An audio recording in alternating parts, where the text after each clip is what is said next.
नमस्कार. मॅक्स महाराष्ट्रामध्ये तुमचं स्वागत आहे. कोरोनाचं संकट आपल्या भोवती आहे. केवळ आपल्या भोवतीच नाही तर जगाच्या मानवजाती भोवती हे संकट आहे. देशामध्ये, राज्यामध्ये, गावामध्ये, शहरामध्ये सर्वत्र कोरोनाचा थैमान अक्षरशः घातलेला आहे. आपण सगळ्यांनी काळजी घेतच आहात. परंतु एक गोष्टकडे माझं लक्ष वेधायचं आहे की महाराष्ट्राच्या राजकारणामध्ये या सगळ्या दरम्यान एक मागच्या आठवड्यात महत्वाची घडामोड घडली. सुप्रीम कोर्टाने मराठा आरक्षणाच्या विरोधात निकाल दिला आणि महाराष्ट्रामध्ये त्याचे वेगळे राजकीय आणि सामाजिक असे परिणाम दिसून आले. त्याचबरोबर एक महत्वाचा निर्णय त्या पाठोपाठ आला की जे मागास समाजाला जे SC ST समाजासाठी पदोन्नतीमध्ये जे आरक्षण दिलं जातं प्रमोशन मध्ये, तर त्या संदर्भात देखील 2 GR राज्य सरकारने प्रसिद्ध केले. सुरुवातीचा GR हा त्यांच्यासाठी पॉझिटिव्ह होता, परंतु नंतर जो GR काढला तो त्या अर्थाने निगेटिव्ह होता आणि त्याच्या सगळ्या सामाजिक आणि राजकीय क्षेत्रामध्ये प्रतिक्रिया उमटल्या. तर या संबंध आंदोलन होत आहेत, रस्त्यावरती काही ठिकाणी आंदोलन झाले, पुण्यामध्ये झालं आणि वेगवेगळ्या प्रतिक्रिया व्यक्त केल्या जात आहेत. काही शासकीय कर्मचारी त्याचं समर्थन देखील करतायत, काही विरोध करतायत. परंतु हे नेमकं आहे काय, या सगळ्या विषयांवरती जाणीव करून घेण्यासाठी आपलं मनामधला संदेह आहे तो दूर करण्यासाठी काही गेस्ट मी माझ्यासोबत बोलवलेले आहेत. माझ्यासोबत आहेत माजी सनदी अधिकारी EZ खोब्रागडे, ते पुण्यावरनं जॉईन होणार आहेत, आणि त्याचबरोबर विश्वास कश्यप जे कायदेविषयक तज्ञ आहेत ते देखील थोड्याच वेळात जॉईन होतील. ते आल्यानंतर आपण त्याच्याशी चर्चा करणार आहोत. मी EZ खोब्रागडे सरांकडे जातो. सर, आपण जशी प्रस्तावनेमध्ये ऐकलं की प्रमोशन मधली जे रिझर्वेशन आहे हा सगळ्यात महत्वाचा घटक जो होता, नेमकं संविधानिक तरतूद काय आहे याच्यामध्ये? राज्य सरकारने 2004 मध्ये कायदा केला असं सांगितलं जात होतं. यामागची पार्श्वभूमी काय होती आणि खऱ्या अर्थाने याची अंमलबजावणी कशी सुरू झाली, त्याविषयी काय सांगाल सर? नाही, सुरुवातीला मी असं सांगेल, मला तर तुमचं अभिनंदन करायचं आहे की एका महत्वाच्या विषयावर आपण चर्चा करतोय मॅक्स महाराष्ट्रामध्ये. आणि तुम्ही एक लेख लिहिलेला आहे, अतिशय सुंदर, मुद्देसूद आणि खूप छान पद्धतीने त्याची विषयाची मांडणी केलेली आहे. हे फार अभिनंदनीय आहे. म्हणजे या विषयावरची विविध संघटना त्याची चर्चा करतायत. अनेक स्तरावर राजकीय पक्ष सुद्धा जे मागासवर्गीयांचे आहेत बेसिकली त्यांची चर्चा करतात.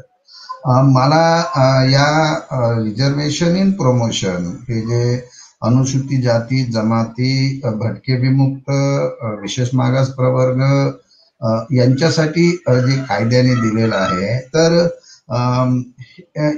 यामधले जे काही सरकारने वेगवेगळे आदेश काढलेले आहेत मधल्या काळामध्ये, आता म्हणजे मी सुरुवातीलाच असं सजेस्ट करू इच्छितो की सरकारने आता एकच आदेश काढला पाहिजे की आणि हा आदेश त्यांनी लवकर काढला पाहिजे. कुठल्या आंदोलनाची किंवा कोणाच्या आग्रहाची, मागणीची वाट न बघता, कारण ते सामाजिक न्यायाचं सरकार आहे हे असं आपण म्हणतोय, पुरोगामी सरकार आहे. शिवाजी महाराज, महात्मा ज्योतिबा फुले, शाहू महाराज, डॉक्टर बाबासाहेब आंबेडकर यांच्या विचाराचं सरकार आहे. त्यामुळे त्यांनी एकच आदेश काढला पाहिजे की सगळे आधीचे आदेश अधिक्रमित करून आदेश असा काढावा की जे सेवा ज्येष्ठतेप्रमाणे जी खुली पद आहेत, ते खुली पद ही पदोन्नतीची सगळी ती भरण्यात यावी. आणि ही पदे भरत असताना ह्या सेवा ज्येष्ठतेमध्ये जर आरक्षित वर्ग असेल, म्हणजे मागासवर्गीय वर्ग असेल, तर त्यांना डावलता कामा नये. त्यांनाही खुल्या पदांवर त्यांची पदोन्नती करावी. आणि दुसरा त्यामध्ये त्या आदेशात नमूद केलं पाहिजे की जी 33% आरक्षित पद आहे ती आरक्षित वर्गामधूनच ती भरली पाहिजे. आणि त्यामध्ये तिसरा पॅरा असा लिहिता येईल की हे SLP जी सुप्रीम कोर्टात दाखल आहे त्याला अंतिम निर्णयाला अधीन राहून हा ॲडॉक प्रमोशन राहील, अशा पद्धतीचा तो आदेश काढला पाहिजे. आता का काढला पाहिजे हा आदेश? तर सुप्रीम कोर्टाने आतापर्यंत असे सगळे निर्णय दिलेले आहेत की त्या निर्णय असे सांगतो की राज्य शासन पदोन्नतीमध्ये आरक्षण देण्याला राज्य शासनाला सुप्रीम कोर्टाने कुठेही बंधन घातलेलं नाही. म्हणजे राज्य शासनाला मुभा आहे, ते पदोन्नतीमध्ये आरक्षण देऊ शकतात, पदोन्नतीचे पद भरू शकतात.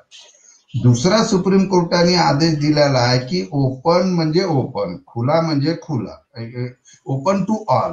आणि ओपन टू ऑल मध्ये तो सर्वोच्च न्यायालयाने दिलेला निर्णय आहे की खुला वर्ग म्हणजे काय, तो असा कोटा नाही आहे.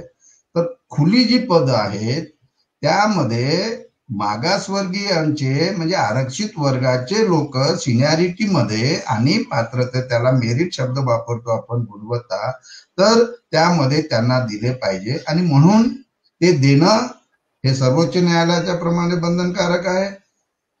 आणि सर्वोच्च न्यायालयाने देऊ नका असं सांगितलं नाही, द्या असं सांगितलं. डीओपीटीनी केंद्र शासनाने पण असे आदेश काढले चीफ सेक्रेटरीला की तुम्ही पदोन्नतीमध्ये आरक्षण देऊ शकता. असे वेगवेगळे आदेश आहेत, बरेचसे आदेश आहेत. असा कोणता आहे, जनरल सिंगच्या केसमध्ये आदेश आहे. आता हे सगळं आदेश आहेत ना, ते ऍडॉप प्रमोशन आहे. तर हे देण्याला सरकारला अजिबात अडचण नाही आहे. खरं तर सरकारने स्वइच्छेने ह्या गोष्टी यापूर्वी केल्या पाहिजे होत्या. का केल्या पाहिजे होता? कायदा कोणी आणला? सरकारने आणला. 2001 ला कायदा केला, 2004 पासून तो लागू झाला. कायदा लागू झाला, तो मॅटमध्ये गेला, नंतर हायकोर्टमध्ये गेला. हायकोर्टाने सांगितलं 4/8/2017च्या डिसिजन प्रमाणे कायद्याला आम्ही अनकॉन्स्टिट्युशनल म्हणत नाही, तो विषय ओपन आहे. पण तो 33% जो पदोन्नतीमध्ये आरक्षणाचा विषय आहे, तो जो 25 मे 2004चा GR आहे, मात्र तो GR आम्ही रद्द करतो. आता या आणि हायकोर्टाने हेही सांगितलं की आम्ही तुम्हाला 12 आठवड्याची मुदत देतो, तुम्ही नागराजच्या केस मध्ये जे काही 3 अटी आहेत त्याची तुम्ही पूर्तता करा. आपल्याला एक गोष्ट लक्षात घेतली पाहिजे की सरकारचं कुठे कुठे चुकत आलं. तर जेव्हा हा निर्णय आला तेव्हा महाराष्ट्र शासनाने 21 सप्टेंबर 2017ला मुख्य सचिवाची एक कमिटी तयार केली. त्या कमिटीचा जो GR वाचला आपण, तो आजही खरं तर लागू आहे. तो GR असं सांगतो की उच्च न्यायालयाने जो निर्णय दिलेला आहे आणि त्याच्या विरुद्ध आपल्याला सर्वोच्च न्यायालयामध्ये SLP दाखल करायची आहे आणि हे आरक्षण आपल्याला टिकवायचं आहे. कारण कायदा तो शासनाने केलेला आहे. शासन हे कसं पॉझिटिव्ह भूमिकेमध्ये असलं पाहिजे, ते मागासवर्गीयाच्या बाजूने असलं पाहिजे. कारण कायदा करण्यामागचा उद्देशच, आता ते कोणत्या पक्षाचं सरकार हा माझ्या दृष्टीनं महत्वाचा विषय नाही, पण जेव्हा तुम्ही कायदा करता तर त्या कायद्याचं संरक्षण करणं, तो टिकवणं हे सरकारचं प्रशासनाचं काम आहे. आणि मग ही जी समिती स्थापन झाली आणि SLP दाखल झाल्यानंतर या समितीने जे करायला पाहिजे, खरं म्हणजे संविधानाचा आर्टिकल 16(4) आणि 16(4)A या अंतर्गत राज्याला कायदा करण्याचा अधिकार आहे. त्यामध्ये ऍडेक्वेट रिप्रेझेंटेशन की मागासवर्गीयांचं सरळ सेवा भरतीमध्ये म्हणा किंवा पदोन्नतीमध्ये म्हणा, की हे ऍडेक्वेट रिप्रेझेंटेशन सगळ्या स्तरावर, सगळ्या कॅडरमध्ये, सगळ्या पोस्टमध्ये नाही, हे सिद्ध जर झालं तर तो राज्य शासन कायदा करू शकते.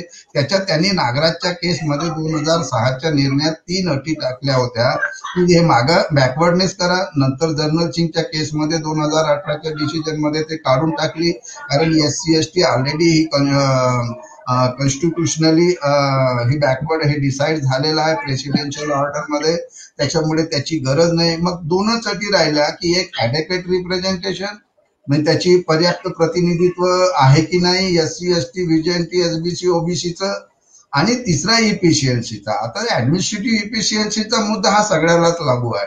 त्याच्यामुळे मुद्दा एकच आहे की ऍडेक्वेट रिप्रेझेंटेशन, त्याची आकडेवारी ती करा. आणि ते तुम्हाला जर वाटतं की प्रतिनिधित्व नाही आहे तर हा तुमचा कायदा कॉन्स्टिट्युशनल आहे आणि मग आपल्याला डायरेक्ट रिक्रुटमेंट आणि पदोन्नती सुद्धा द्यावं लागते, कारण पदोन्नतीने आपल्याला वरच्या लेवलवर त्या कॅडरमध्ये हे देत आहेत. ही सगळी कायद्याची हा उद्देश ठेवून कायदा केला आहे. तर मग हा काय, त्या समिती जी 2017ची झाली, आम्ही RTI मध्ये आमच्या एका मित्रांनी माहिती मागितली, तर काय उत्तर दिलं सरकारने की आम्ही SLP दाखल केल्यामुळे हे मुख्य सचिवाच्या समितीने काम करण्याची गरज नाही. ती 11 लोकांची समिती होती. कोण होते त्या समितीचा जर आपण आदेश बघितला तर मुख्य सचिव होते, नंतर आदिवासी डिपार्टमेंटचे सचिव होते, सामाजिक न्याय डिपार्टमेंटचे सचिव होते, बहुजन समाजाचे सचिव होते, त्याच्यानंतर विधी आणि न्याय विभागाचे होते, नंतर बार्टीचे होते, सामाजिक न्याय विभागाचे, असे 11 लोक त्या समितीत होते. आता हे या समितीने जर त्याच वेळेस जर डेटा कलेक्ट केला असता 2017ला त्यांनी जी कॉन्स्टिट्यूट झाली असती, तर मला वाटतं आपण सुप्रीम कोर्टामध्ये ही सगळी माहिती सादर करून सॅटिस्फाय केलं असतं. ही जी ज्युडिशियल रिक्वायरमेंट आहे नागराजच्या केसमध्ये, कायदा कधी टिकेल? ते नागराजच्या केस मधलं तुम्ही ज्युडिशियल रिक्वायरमेंट सरकारने फुलफिल केला तर ते आजही ती परिस्थिती कायम आहे. आणि त्यामुळे पदोन्नती देणं हा एक मुद्दा आहे, तो दिला पाहिजे. कारण कोणत्याही कोर्टाने, सुप्रीम कोर्टाने किंवा कुठेही असं म्हटलं नाही की तुम्ही त्यांना पदोन्नती देऊ नका. असं नाही म्हटलं की तुम्ही आरक्षण बिलकुलच ते पदोन्नती जाऊ नका. म्हटलेलं आहे की आरक्षण टू आरक्षण द्या आणि खुले टू खुले द्या. आणि ते खुले टू खुले देताना त्याच्यामध्ये आरक्षणाचे वर्ग मेरिट प्रमाणे सिनियरिटी मध्ये असतील तर त्यांनाही द्या, विषय संपला. आणि ते ऍडॉप्ट द्या आणि नंतर बघू आपण जेव्हा निर्णय येईल फायनल. तर ही प्रोसिजर तर आपल्याही पूर्ण करता येते. याच्यामध्ये कुणालाही अडचण नाही, सरकारला अडचण नाही. आणि ही सरकारची सकारात्मक मुद्दा हा आहे की हे का घडत नाही. म्हणजे हे सगळं पोझिशन माहीत असताना फक्त GR आता जो 7 मे 2021च्या GR काढला तर 100% पदोन्नतीचे भरायचे आणि ते सिनियरिटी प्रमाणे भरायचे. सुप्रीम कोर्ट असं नाही सांगत. आरक्षण टू आरक्षण म्हणजे रिझर्व टू रिझर्व आणि unreserve to unreserve with merit of the backward class. मग तुम्ही सुप्रीम कोर्टाच्या निर्णयाला तुम्ही बगल देताय ना, म्हणजे ते कंटेम पण होऊ शकते होते. असं करण्याच्या मागे काय कारण आहे? तर सरकारने आता आपलं विस्डम वापरावं आणि हा निर्णय घ्यावा आणि एक GR काढावा, म्हणजे हा प्रश्न सुटला. यामध्ये दोन्ही लोकांचा फायदा आहे की जे सिनियरिटीमध्ये ओपनची पदं आपण भरली जाणार आहेत त्यांनाही त्याची संधी मिळेल. त्या सिनियरिटीमध्ये जर मागासवर्गीय वरच्या लेवलवर सिनियरिटीमध्ये असतील त्यांनाही त्यामध्ये संधी मिळेल. आणि मग आरक्षणाचं धोरण जे आहे ते खऱ्या अर्थी रिझर्व जो बिंदू नामावलीप्रमाणे 33% पदं आरक्षित वर्गाला मिळेल. तर दोघांनाही त्याचं समाधान होईल आणि सरकारलाही त्याचं समाधान वाटेल की आम्ही कायदा केला, त्या कायद्याची आम्ही सुप्रीम कोर्टाच्या SLPच्या अंतिम निर्णयाला अधीन राहून आम्ही काम करत आहोत. हे करणं हे सगळ्याच्या समाधानाचं आहे. हे न्यायाचं काम आहे, ते सरकारने करावं. आणि आता सरकारने मुख्य सचिवाची पुन्हा एक कमिटी तयार केलेली आहे. तर त्या कमिटीला पण क्वांटिफिएबल डेटा तयार करण्याचं काम दिलेलं आहे. 1 महिना होऊन गेला, ठीक आहे, आता कोरोनामुळे आपण असं म्हणूया, परंतु ही कमिटी तयार झालेली आहे ना. आणि ह्या कमिटीने त्याचा अभ्यास केला. आधी पण 2017ला कमिटी झालीच होती. आता त्या कमिटीने जर आतापर्यंत काम केलं असतं तर आपला विषय मार्गी लागला असता. आणि नाहीतरी आपल्याला क्वांटिफिएबल डेटा आपल्याला सुप्रीम कोर्टात द्यावं लागेल, तेव्हा तो कायदा अंतिमरित्या तो निर्णय होईल. आणि अशा पद्धतीने कर्नाटकाने केला आहे, आपल्याकडे उदाहरण आहे. तर हे सरकारची नियत, ज्याला म्हणून नियत, संविधान आहे, धोरण आहे, आरक्षणाचा कायदा तो सरकारनेच केला आहे. पण केल्यानंतर जर त्याची अंमलबजावणी न होता जर असा अन्याय होत असेल तर हे कोणत्याही पुरोगामी म्हणा की कुठल्याही संविधानिक सरकारला हे काही घोषणावह नाही. अन्याय करणे हे सरकारचं काम नाही. बरोबर सर, तुम्ही भूमिकाही मांडली आणि त्याचं जे काही सोल्युशन आहे तेही अगदी योग्यरित्या मांडलं. मला या प्रश्नाकडे यायचंय. मी आज जो रिपोर्ट पब्लिश झाला मॅक्स महाराष्ट्रावर त्याच्यावरचं हेडिंग असं देण्यात आलं होतं की सुशील कुमार शिंदे ते उद्धव ठाकरे व्हाया देवेंद्र फडणवीस, असं त्याचं हेडिंग होतं. तर या सगळ्या 17-18 वर्षांमध्ये ज्या पद्धतीने भिजत घोंगडं पडलंय या विषयाचं, कुणीही राजकीय इच्छाशक्ती दाखवली नाही, हे प्रशासकीय अपयश आहे. हे न्यायालयाचे निवाडे आपल्या समोर आहे. कुठल्याही न्यायालयाने, उच्च न्यायालयाने किंवा सर्वोच्च न्यायालय याच्यावर प्रतिकूल असा निकाल दिला नाही. कायदा संरक्षण करणं ही जबाबदारी सरकारची होती, पण कुठेतरी राजकारण होतं. आज सकाळी माजी सामाजिक न्याय मंत्री बडोले यांनी काही आव्हान केलं समाज माध्यमातून, ते आपण वाचलंच आहे. तर या सगळ्या प्रश्नावरती राजकीय भूमिका कुठेतरी बाजूला ठेवून एक सोल्युशन काढावं, कुठेतरी दोन्ही समाजाला एकत्र घेऊन जावं. तर हा सगळा प्रवास कसा होता सर, त्याच्याविषयी काय सांगा तुम्ही? नाही, माझं कसं म्हणणं बरोबर आहे. सरकारने कायदा तसाही महाराष्ट्रामध्ये आरक्षणाचा कायदा 2004ला आला.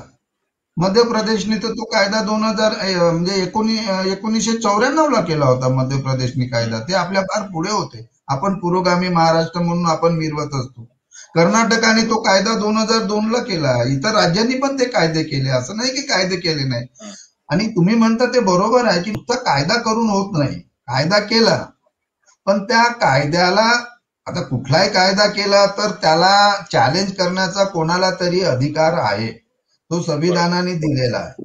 तर मग ज्यांनी कायदा केला तो कायदा आपण लॉ अँड ज्युडिशियरी किंवा कायदेशीर तपासणी अनेकांची मतं घेऊन आणि कॉन्स्टिट्युशनल प्रोव्हिजन काय आहे, सरकारला अधिकार, जसं मी सांगितलं 16(4) आणि 16(4)A मध्ये सरकारला कायदा करण्याला अधिकार दिलाय. फक्त मुद्दा एकच आहे त्याच्यामध्ये, पर्याप्त प्रतिनिधित्व. हे त्यावेळेस बघितलं की नाही बघितलं नसेल तर तो आता बघता येते, असं काही नाही की ते बघता येत नाही, ते कर्नाटकामध्ये ते झालेलं आहे. आता मुद्दा असा आहे की एकदा जर तो कायदा कोणीतरी चॅलेंज केला आणि त्याचा जर अंतिम निर्णय आपल्याला, तो निर्णय सुद्धा 2004ला चॅलेंज केलेला हायकोर्टाचा निर्णय आपल्याकडे आला कधी, 4/8/2017ला आला, म्हणजे 13 वर्षानंतर निर्णय आला. मग आता हे 13 वर्ष सरकार जे आहे, कोणाचं सरकार होतं महाराष्ट्रामध्ये? शाहू फुले आंबेडकरांचं नाव घेणारं सरकार होतं ना, त्याच सरकारने कायदा केला होता. सुशील कुमार साहेबांनी मुख्यमंत्री म्हणून त्यांनी पुढाकार घेतला. त्यावेळचे आधी मंत्री आहेत आमचे नितीनराव साहेबांनी, त्यावेळेस जॉईंट सिलेक्ट कमिटी, मला आठवते आम्ही महाराष्ट्र ऑफिसर फोरमच्या वतीने नागपूरच्या देशपांडे हॉलमध्ये जॉईंट सिलेक्ट कमिटीच्या आमदारांचा जे त्या कमिटीत होते त्यांनी कायदा आणला म्हणून आम्ही त्यांचा सत्कार केला होता.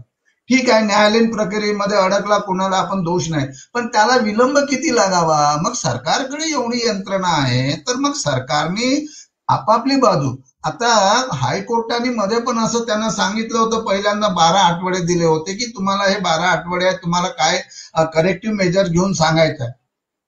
राज्य शासनाने नाही केलं. दोष कोणाचा आहे? दोष प्रशासनाचा पण आहे आणि प्रशासनावर वचक नसणाऱ्या त्या खात्याचे मंत्री म्हणा किंवा मंत्रिमंडळाचा आहे.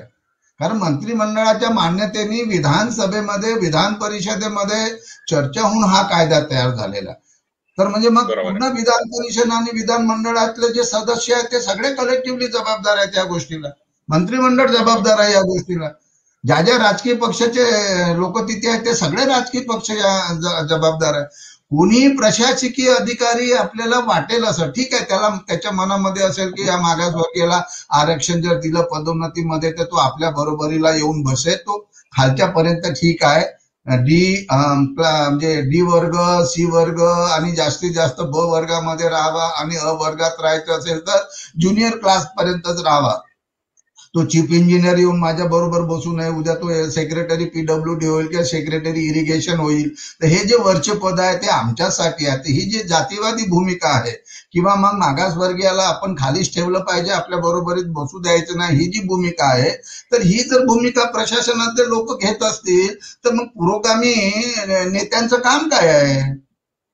म्हणजे तेही चुकले ना, म्हणजे दोघंही चुकले. मला असं म्हणायचं आहे की 13 वर्ष हायकोर्टात आहे आणि मग हायकोर्टाने अंतिम निर्णय दिल्यानंतर पुन्हा तुम्हाला 12 आठवडे वेळ दिला होता. 12 आठवड्यामधले वेळ काही कमी होत नाही. 12 आठवड्यामध्ये 3 महिने होतात. 3 महिन्यामध्ये तुम्ही डेटा तयार करून, एक राज्य शासन आहे, सरकार आहे, सरकारला आता सकाळी सोशल मीडियावरती जे प्रतिक्रिया दिली राजकुमार बडोले, ते त्यावेळेचे सामाजिक न्याय मंत्री होते आणि त्यांच्या काळातच तो हायकोर्टाचा निकाल आला होता.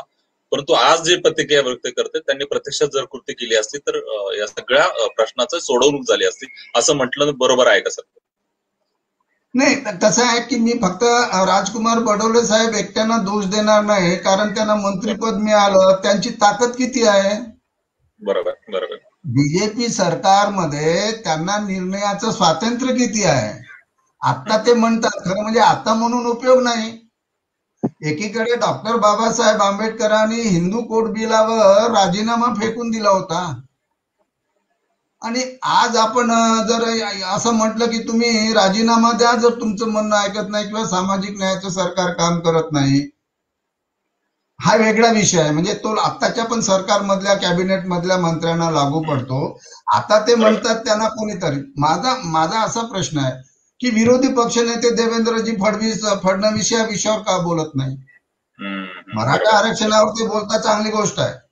मराठा आरक्षण टिकलं पाहिजे याच्यासाठी सगळ्यांनी प्रयत्न केला, आपण त्याचं स्वागत करू. आपण काही मराठा आरक्षणाच्या विरोधात नाही आहोत, म्हणजे मी तरी व्यक्तिशः नाही आहे. ठीक आहे, सामाजिक आणि शैक्षणिक दृष्ट्या मागास आहे, द्या ना, कायदेशीर लढा, सुप्रीम कोर्ट काय ठरवेल, परत तुम्हाला लार्जर बेंचकडे जायचं असेल जा. त्याच्यासाठी जर एवढ्या बैठका आणि त्या त्या संघटनेचे किंवा नेत्यांना घेऊन जर राज्य शासनाने त्यांची उपसमिती अशोक चव्हाण साहेबांच्या अध्यक्षतेखाली एवढी चर्चा झाली, मला सांगा रिझर्वेशन इन प्रमोशन किंवा हा जो कायदा आहे हा 85% लोक बाधित होणारा कायदा आहे. एससी आहेत, एसटी आहेत, व्हीजेएनटी आहे, एसबीसी आहे आणि ओबीसी आहे. मग यांच्यासोबत राज्य शासनाने या संघटना आहेत त्यांना त्या संघटनेच्या प्रतिनिधींना बोलवून कधीतरी त्या विषयावर चर्चा केल्याचं मला तरी आठवत नाही. आम्ही मागणी केली आहे. आता 10 तारखेला आम्ही मुख्यमंत्री महोदयांना मेल पाठवला की तुम्ही काय करा, जसं मी सुरुवातीला सांगितलं, सुधारित GR काढा ना. एका बैठकीत मंत्री गटाची बैठक घ्या, मुख्य सचिवाच्या समितीची बैठक घ्या, ड्राफ्ट GR आम्ही तयार करून देतो तुम्हाला, जर समजत नसेल तर कसा करायचा तर, आणि तो तुम्ही मागणी करा आणि तो GR काढा आणि नंतर ती माहिती गोळा करून ती सुप्रीम कोर्टात सांगा. तर आता बडोले साहेब ते पॉलिटिकल आहेत, ते बोलतात ते ठीक आहे, मग त्यावेळेस का नाही केलं असं त्यांना प्रश्न विचारला पाहिजे ना. ते 17ला मंत्री होते, बरं त्याच्यानंतरही ते 2 वर्ष होते ना, म्हणजे 1 वर्ष तरी होते, मधल्या काळात ते नव्हते, 5-6 महिने इलेक्शनच्या पूर्वी. त्यावेळची त्यांची काय भूमिका होती? बैठका घेतल्या असतील, नाही घेतल्या असं नाही आहे. आता नुसत्या बैठका घेऊन जर त्याच्यातनं निष्पन्न काय होत नसेल तर मग तुम्ही काय करणार? हतबल आहेत का? मंत्री जर हतबल असेल तर मग सामान्य माणसाला लढा कसं म्हणता येईल? आता लढा म्हणणं लढलं पाहिजे. तर माझं असं म्हणणं आहे की बीजेपीने पदोन्नतीच्या आरक्षणासाठी बीजेपीने लढा दिला पाहिजे. त्यांना वाटते ना आता, पॉलिटिकली पण त्यांना वाटत असेल की आम्ही नाही केलं ठीक आहे, पण आता या सरकारच्या प्रत्येक गोष्टीला ते विरोध करतात ना. सारखं टीव्हीवर आपण तेच बघत असतो. बरोबर. मग पदोन्नतीमध्ये आरक्षण किंवा हा कायदा 2004चा जो आहे तो कायम करण्यासाठी जर सरकार कुठे कमी पडत असेल तर याच्यासाठी विरोधी पक्ष नेत्यांनी मुख्यमंत्र्यांना पत्र लिहिलं का की आरक्षणासाठी तुम्ही विशेष बैठक बोलवा किंवा असं करा तसं करा? सोशल मीडियामध्ये मी तरी असं आतापर्यंत ऐकलं नाही. त्यामुळे बडोले साहेब म्हणतात ते समाजाचे आहेत, ते मंत्री होते, त्यांना वाटते. आता मी काही त्यांना दोष देत नाही, वाटतं किंवा त्यांना त्याच्या पक्षाने सांगितलं असेल तुम्ही बोला. बरोबर. विरोधी पक्ष नेत्यांनी बोललं पाहिजे. चर्चा होते की भाजप काळातही ह्या प्रमोशन मधील आरक्षणाची एक प्रकारे अवहेलना झाली, परंतु आघाडी सरकार, आता हे पुरोगामी सरकार स्वतःला म्हणवतं, परंतु यांच्याच काळामध्ये आपण गेलं पाहिलं 17 दिवसामध्ये GR बदलला जातो. ही नेमकी कुठली भावना आहे? ही बेगमी आहे का? म्हणजे सुप्रीम कोर्टाच्या मराठा आरक्षणाच्या निकालाची काय नेमका अंतर्विरोध असला पाहिजे आणि सरकार का अशा पद्धतीने मागे पडतंय किंवा का ते निर्णय घेऊ शकत नाही? त्याच्यामध्ये तुमचं काय निरीक्षण आहे? नाही, माझं निरीक्षण कसं आहे की सरकारला हे द्यायचंच नाही मुळामध्ये. म्हणजे सरकारमध्ये प्रशासनचे जे अधिकारी आहेत त्यांची जी लॉबिंग आहे, पदोन्नतीमध्ये आरक्षण ह्या सगळ्या स्टेजेसवर सगळ्या कॅडरमध्ये देणं हे मुळात कायद्याला तेव्हाही अनेकांना जे जातीय भावना पाळणारे आहेत किंवा जे वर्चस्व वृत्ती पाळणारे आहेत किंवा सत्ता आमच्याच हातात असली पाहिजे, ती प्रशासकीय सत्ता आमच्याच हातात असली पाहिजे, डिसिजन मेकिंग मध्ये आम्हीच असलो पाहिजे आणि हे दुसरे लोक जे SC ST यांना काय समजते, हे सरकारचे जावई वगैरे, अशा पद्धतीने जी जातीय भूमिकेतून अवहेलना जी आहे, जी काही पुरोगामी महाराष्ट्राला शोभणारी नाही, पण अशी वृत्ती बाळगणारे, संविधानाचे हक्क नाकारणारे, जरी संविधानाची शपथ घेऊन जरी सनदी अधिकारी आले असतील तरी मुळामध्ये सनदी अधिकाऱ्यांना सुद्धा मागासवर्गीयांच्या बद्दल आणि विशेषतः शेड्यूल कास्टच्या बद्दल त्यांच्या मनामध्ये खूप, मला असं वाटते काय म्हणून त्याला आपण, खूप द्वेषाची भावना आहे. अनेकांच्या मनामध्ये द्वेष आहे. हे आम्ही अनुभव घेतलेला आहे. मी पण 29 वर्ष प्रशासनात होतो. नुसतं गोड बोलून चालत नाही, चांगलं बोलून चालत नाही. संविधान चांगलं आहे, हे हक्क दिले पाहिजे, त्याच्यासाठी कायदा करा, पण मात्र अंमलबजावणी करू नका. तर अंमलबजावणी करणारे जर नाही आहेत तर त्या आरक्षणच्या कायद्यामध्ये कलम 8 मध्ये शिक्षेची तरतूद आहे ना. 90 दिवसाची शिक्षा होऊ शकते आणि 5,000 रुपये दंड होऊ शकतो. मग हे जर केलं नाही तर का नाही अशा अधिकाऱ्यांवर कारवाई झाली? सरकारला असं वाटत. तर ते सरकार म्हणून जे पॉलिटिकल एक्झिक्युटिव्ह आहेत आणि सिव्हिल सर्वंट आहे, ह्या दोघांनी पण मिळून एकूणच जितकं आपल्याला पुढे खिचता येईल, जेवढं लांबवता येईल आणि या गोंधळ निर्माण करून फक्त ओपनची पदं आपण पदोन्नतीतून भरायची, हा जो 7/5/2021चा जी आर आला, तर ती ओपन मधली पदं आपण सेवा ज्येष्ठतेतून भरू, त्याच्यात थोडेफार काही मागासवर्गीय येतील त्यांना देऊन टाकू, आणि हे 33% पदं जे आरक्षित असले पाहिजे तेही 100% आपण सिनियरिटी प्रमाणे भरून टाकू. म्हणजे एकूणच आरक्षण धोरण नाकारणं जे संविधानिक नाकारणं न्यायालयाने दिलेल्या निर्णयाचा अवमान करणार आहे. तर याला दोन्ही लोक दोषी आहेत. म्हणजे त्यांच्यामध्ये ती जी भावना ही गेली पाहिजे. म्हणून आम्ही सूचना केली होती की या अधिकाऱ्यांची कार्यशाळा घ्या ना, यांना आरक्षण समजत नसेल तर आमच्यामध्ये खूप लोक विद्वान आहेत, आरक्षण समजून सांगणारे ऍडव्होकेट आहेत, आता आपले कश्यप साहेब आहेत, अनेक लोक आहेत की जे मुंबईमध्ये आहेत, त्यांना बोलवा, ते तुम्हाला सगळे समजावून सांगतील आणि ड्राफ्ट जी आर करून देतील. जी आर ड्राफ्ट करणं काय सोपं काम आहे? एक दिवस एक कॉमन मीटिंग बोलवा ना दोन्ही समिती. आमचं तेच म्हणणं आहे ना, आम्ही त्या पद्धतीने सजेस्ट पण केलं संघटनेला की कोरोनाच्या काळामध्ये आंदोलन हे प्रतिकात्मक ठीक आहे, बोललंच पाहिजे, अन्याय होतो बोललं पाहिजे, पण सरकारला हे शहाणपण येत नाही असं नाही आहे. सरकारला समजत नाही असं कसं म्हणता येईल आपल्याला? म्हणजे नाकारण्याचं समजते, देण्याचं कसं समजत नाही? समजतं त्यांना, मग का द्यायचं नाही ना? हे कोण आहेत मग हे शोधले पाहिजे ना. आणि हे मंत्रिमंडळातल्या लोकांना माहित आहे, आमदार खासदारांना माहित आहे. मग आमदार खासदारांचा रोल काय? जे लेजिस्लेचर मध्ये असणारे जे लोक आहेत, संविधानाचं जे बेसिक कॉन्स्टिट्यूशनचे हे जे 3 लोक आहेत, कायदे मंडळ, कार्यकारी यंत्रणा आणि न्यायपालिका. न्यायपालिकाने सांगितलं द्या, कायदे मंडळाच्या लोकांनी कायदा केला देण्यासाठी, मग कार्यकारी यंत्रणेचे लोक अडथळे का निर्माण करतात? आणि करतात तर त्यांच्यावर शिक्षा झाली पाहिजे. मग त्याच्यावर तो कायदा आहे, कलम आहे त्या कायद्यामध्ये. पुन्हा तोच आहे प्रश्न, तोच आहे की यांना कधी सुदबुद्धी यावं असंच म्हणता येईल, आणि यावी लागेल. नाही पक्षाने जे महाविकास आघाडीमध्ये आज लोक आहेत, मला व्यक्तिगत कोणाला काही बोलायचं नाही आहे, पण न्यायाची भूमिका घेऊन तुम्ही जर आला आहेत तर न्यायासाठी तुम्हाला काही गोष्टी तुम्हाला सॅक्रिफाईस कराव्या लागतील, बोलावं लागेल, असं नाही आहे.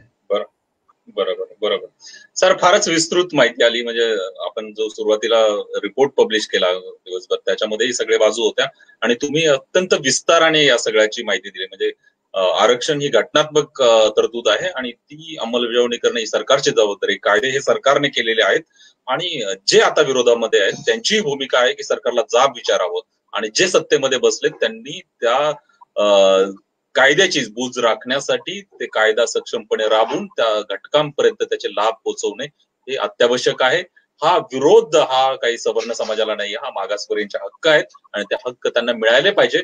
सत्तेमध्ये बसलेले मंत्री कुठल्याही जातीचे असत, त्यांनी ती घटनात्मक जबाबदारी ही पार पाडली पाहिजे, ही भूमिका आहे आणि मॅक्स महाराष्ट्र त्याचं समर्थन करतो. आणि या सगळ्या संकटाच्या काळामध्ये कुणी रस्त्यावर उतरून गर्दी करून आंदोलन करू नये, परंतु जे संविधानाने अधिकार दिले त्याच माध्यमातून सरकारपर्यंत ही भूमिका पोहोचवली पाहिजे आणि कुठल्याही समाजाचा द्वेष न करता आपल्या हक्कांची जाणीव ही सरकारपर्यंत करून देण्यासाठी, त्यासाठी मॅक्स महाराष्ट्र व्यासपीठ उपलब्ध करून देते. ही चर्चा देखील त्याचाच भाग आहे. मी इजेड खोब्रागडे सरांचे मनपूर्वक असे आभार व्यक्त करतो.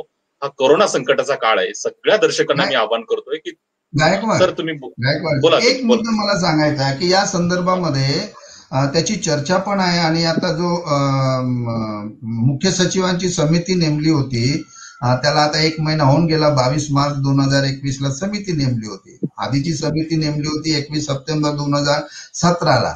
म्हणजे याही लोकांवर खरं तर कलम 8 मध्ये कारवाई झाली पाहिजे.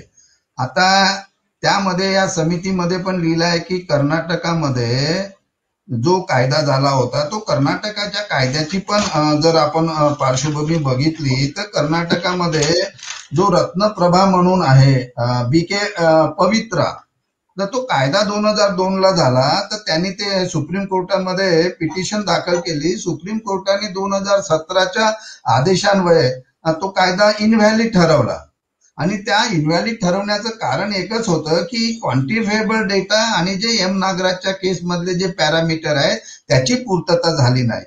मग कर्नाटका गव्हर्नमेंटने काय केलं, रत्नप्रभा नावाच्या ऍडिशनल चीफ सेक्रेटरीच्या चेअरमनशिप खाली एक कमिटी तयार केली, आणि त्या कमिटीने 31 डिपार्टमेंट मधला डेटा तयार केला, तो अनालाइज केला, तो सरकारकडे दिला, आणि सरकारने दुसरा कायदा केला, दुसरं ऍक्ट तयार केला. विधान मंडळामध्ये जाऊन, आणि तो कायदा 2018ला पारित केला. हा 2018ला कायदा म्हणजे मार्च मध्ये सुप्रीम कोर्टाने तो कायदा इनव्हॅलिड ठरवल्यानंतर कर्नाटक सरकारने ऍडिशनल मुख्य सचिवच्या अध्यक्षतेखाली कमिटी करून 1 महिन्यात कमिटीने हे काम केलं. विधिमंडळामध्ये कायदा झाला, तो 2018चा आरक्षणाचा कायदा झाला, नवीन कायदा केला 2017च्या सुप्रीम कोर्टाच्या निर्णयानंतर.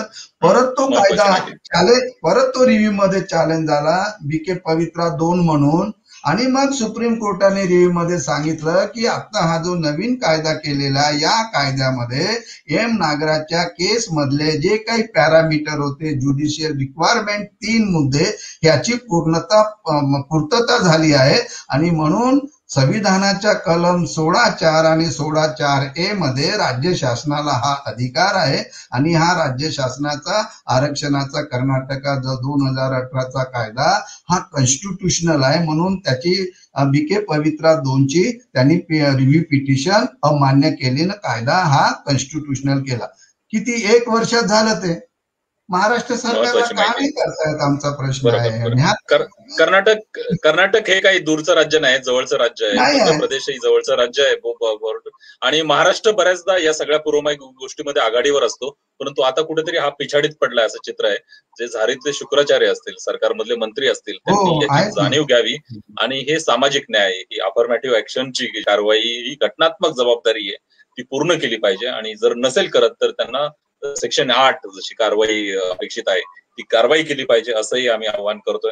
सर, इथे वेळ झालाय, मी इथे थांबतो आणि इजेड खोब्रागकरांचे पुन्हा एकदा आवाहन करतो, पुन्हा एकदा जाता जाता आवाहन करतोय की हा कोरोना संकटाचा काळ आहे, तुमची आणि तुमच्या कुटुंबाची काळजी घेण्याची गरज आहे. सगळ्यांनी कोरोनाचे नियम पाळावेत.